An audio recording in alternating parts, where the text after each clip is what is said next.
Hey, what's up, guys? Monday, June 20th, 2022, and this is Flowing Through Sportstalk, episode 377. Good to see you. Much well wishes to you and yours. So, where are we going to start today, huh? It's the last day of spring, and teams who are not in the 2022 NBA championship, who are not the 2022 NBA champion Golden State Warriors or the Boston Celtics are making noise.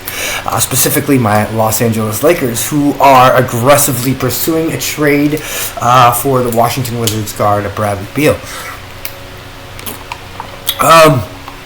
As they should. He's very, very good defensively and can drop 30 or more in a fucking heartbeat. Honestly, personally, I think a good. Maybe I think he's as good or a slight hair under his running mate John Wall. It's kind of hard to say because John Wall's not elite at all. He's not. He hasn't won anything, honestly, and injured a lot. You know what I mean? So he's just not there for me. It's not. So, yeah. Also today, we are going to release the AFC way too early all-rookie team. We're going to talk news, scores, and all that. So, let's start episode 377 now. We're going to talk about the Colorado Avalanche. Game 1 hero Andre Burakovsky did not fly with the team for Tampa Bay. Game 3. Due to an undisclosed injury. However, he was going to fly with the team later, be in Tampa Bay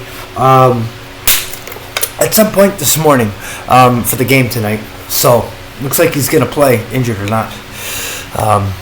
Other Lakers to hire Atlanta Hawks assistant Chris Gent as his top assistant. It was Ham. Coach Ham was campaigning for this for a while, since the ink dried. And now he got his guy, and let's see if all these changes and everything feels right, if it works. And, if this is a coach for the team, not for LeBron. This is not LeBron's team at all. All shook up. Now listen to this, right? Utah Jazz guard Donovan Mitchell still upset about head coach Quinn Snyder's resignation. Because this was one of, if not like the only reason he signed his massive extension in November 2020. The designated rookie max was 5 years, $195 million. That's fucking outrageous. That's going to be awfully hard to get out of, honestly, a contract like that, because he's still on the hook for at least like 3 more years. So he's due to make 30.3 this year. This season. The following season, he's gonna make 32 and a half, and he can finally opt out of the deal. The third year he could opt out of, but those two are fully guaranteed on top of what he's already earned. So, who kind of negotiated well there? And Donovan Mitchell's still young too, so. I don't know. That's a hefty contract, I ain't gonna lie. Matt Fitzpatrick hanged on to win the 2022 U.S. Open. And this is his first major win. Congratulations. This one really hurts. Will Zalatoris, the guy who I thought was going to win. The guy I bet on to win. He said he came up short, and it's very painful. It hurts. And we're going to get after it again next year when it comes back around. Literally is what he said. San Diego Padres third baseman Manny Machado leaves the game with the high ankle sprain in the first inning, and didn't matter because the Rockies won. Fucked up my parlay. Anyway, that's the news. Now we are here at the AFC way too early all rookie team. Little explanations of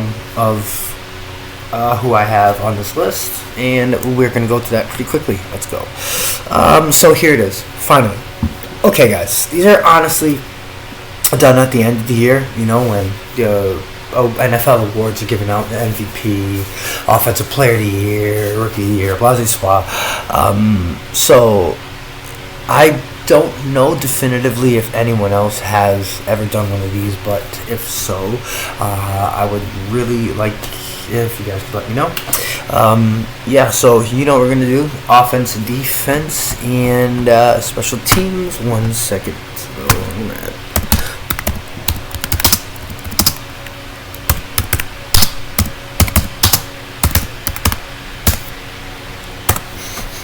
Okay.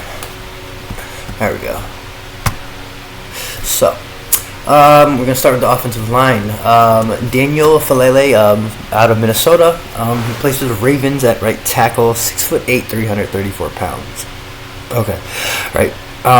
This guy is going to be like I feel like a Shaq, like very marketable. He was very good at the sport, very marketable, making money everywhere. I think he's got that kind of personality. And for his game, very smooth, very fast for somebody that size. It just doesn't it doesn't register the like how fast he is and just how he just pancakes fucking everybody that comes at him. Struggles a bit in the run game, but the good thing about that is in the NFL you can move him inside and he'll fucking he will push forward most definitely. You guys will definitely get that first down. Left next to him will be rookie Kenyon Green out of Texas A&M, 6'4", 323, a little undersized, but great in the run game. Can play tackle at times, but I would not leave him out there for too long. But I like him over there. Tyler Linderbaum was the center out of Iowa, taken by the Ravens as well. 2 Ravens so far, and it's early. I think he stays at center. He doesn't really have that big of a learning curve. This guy really has a high football IQ, and I think he has earned a spot here. Bernard Raymond, he was offensive tackle for Michigan, 6'6", 308. He's going to play on the left side of the Colts offensive line at some point. I think Central Michigan, the Chippewas, had the best offensive line ever. For the last 2 years, I know last year was crazy. And if you look at the pancakes too, sacks given up, rushing yards, passing yards, like it's ridiculous. I just don't understand why they didn't play in a good enough bowl. But yeah, anyway, Zion Johnson, he is going to be the right guard. He was drafted by the Chargers in the first round, 6'3", 312. I like him there. He can also play center, which he did at BC. And now we move on to the quarterbacks. So I got Kenny Pickett out of Pittsburgh Panther. Honestly, Malik Lewis is probably the most exciting quarterback out of this draft, but I think Kenny Pickett's going to be the best long term. Malik Lewis is my second, and a guy named Bailey Zapp for Western Michigan. He was drafted by the Patriots. He had a crazy ass game. It was like 426 yards, six touchdowns, and he ran for 2, something like that last year. It was crazy, and I was surprised to see him get drafted at all. Really, honestly, if you look at everything leading up till now. But yeah, he's on a roster. Hey, that's what's up. Now we're talking running backs. The Jets fucking stole the draft. I don't give a fuck. Breece Hall, halfback at Iowa State, who I thought was first-round talent worthy, went to the Jets in the second round. Another guy who I will repeat that sentiment, but he's not as good as Breece Hall. James Cook, halfback out of Georgia, plays for the Bills. Bills got a little piece there now when they got Singletary. I mean, is that his name? Singletary number 26. Maybe I might be fucking that up. I'm really thinking of the Bears for some weird reason. Fuck the Bears. Anyway, yeah, and Damon Pierce out of Florida. That guy's a fucking monster. He's one of the more complete backs in this draft, and I mean he's got acceleration. He can run with power. He's got great hands, vision. That motherfucker can go. He's a playmaker. Now onto the wide receivers. 2 more MFers that can go, that are fast, that can play, are as follows. Both Ohio State products. Garrett Wilson for the Jets. He was absolutely amazing in college, as was his college teammate, Chris Olave. He plays for the Saints. Thought that I'm mistaken there anyway. But yeah, Chris Olave plays for the Saints. Him and Garrett Wilson to do damage. What I think Garrett Wilson does a little better is the physical catches, but Chris Olave will blow cover threes all the time, routinely, get across the middle, and I doubt that he's afraid. He's a bit on the small side. Doubt he's afraid of the hit, but he went over the middle a lot in college, so. And that's all I can go by. Sky Moore out of Western Michigan went to the Chiefs here. They got their Tyreek Hill right back, and he's younger. Trelon Burks, wide out of Arkansas, goes to the Titans. Yeah, like literally, they like gave up an already established top flight young wideout. So this right here to me, like a lesser similar talent type guy. I think he does. He can do everything that AJ Brown does, but just not to the level, and just not the explosiveness is not there. I do think Trelon Burks will play a lot of running back though. He'll have some time to spell Derrick Henry, so watch for that. I'm calling that right now. George Pickens, wideout for Georgia of the Steelers. I liked him in college. Think he's going to be a decent rookie once he gets along. And another Buffalo Bill makes the list in Khalil Shakir, a wideout from Boise State. Yo, best kept secret of the draft right there. Now we're talking about the defensive rookies, and I'm coming at this in a 4-3 base scheme defense. Defensive alignment, here we go. I got Travon Walker out of Georgia, obviously from Jacksonville. And on my other side, I have Jermaine Johnson, an edge rusher out of Florida State. He went to the Jets, who stole the draft. Travis Jones, defensive tackle out of the UConn from the Jets. I like his highlights. I just don't understand the Aaron Donald comparisons already, and I never will. Perrion Winfrey is going to line up next to him out of Oklahoma. That guy can fucking fool an offensive lineman for real. And yeah, so there's my front four right there. Linebackers, I have Christian Harris out of Alabama. He was drafted by the Texans. He's not really an aggressive linebacker. Kind of like lets everything come to him. Very good in zone. Is a liability in man coverage at this point. Zacoby McClain, a right side linebacker from Auburn Tigers. War Eagle baby. That motherfucker can get to the quarterback. Middle linebacker will be Devin Lloyd out of Utah. Took by the Jacksonville Jaguars. Now my secondary, Kyle Hamilton, strong safety out of Notre Dame from Baltimore. Really like him. He's a top 20 pick, and you guys will see right like in his rookie season, the dude's like fucking 6'5", and he's a safety. Daxton Hill, he plays for the Cincinnati Bengals. He's going to play some free safety here. My little setup. The corners are Sauce Gardner out of Cincy. Nothing else to explain about that. He is the best corner in the rookie class this year. Followed by the number 2 corner in the rookie class this year, Derek Stingley Jr.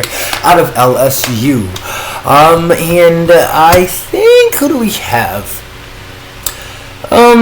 Just names. Haven't really got a chance to look at these guys, but some kickers that were drafted in 2022.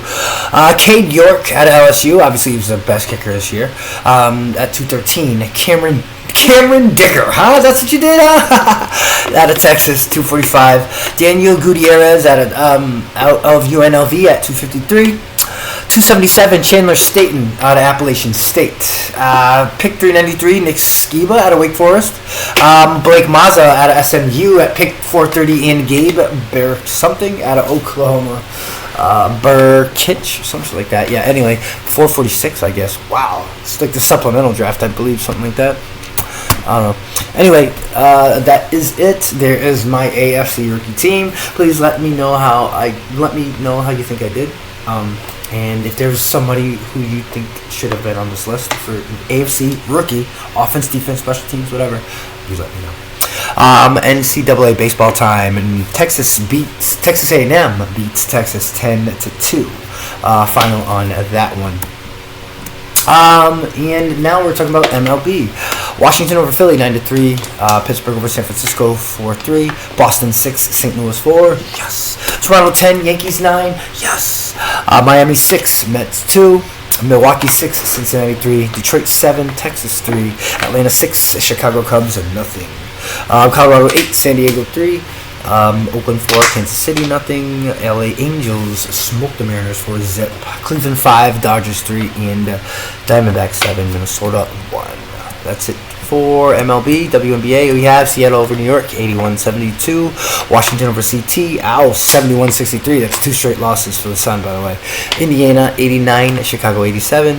Dallas 92, LA 82, and Las Vegas 96, Minnesota 95. And the U.S. Open was obviously won by Matt Fitzpatrick at 6 under. 2022 U.S. champion is him. Never a dull moment during this weekend's golf match, honestly. And it was held in the great state of Massachusetts.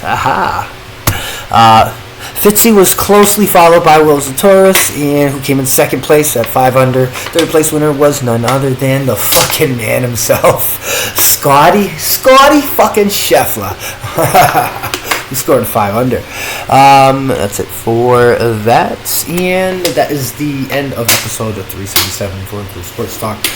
Hope you guys enjoyed your day, but you can first stop and come see us at YouTube. 49 subscribers over there, over 350 videos. Go see what we got over there. Love you all. Wishing you good health, wealth, and success. And remember, you're worth it. You work hard. You're a good individual, no matter what you do. All right? See y'all tomorrow.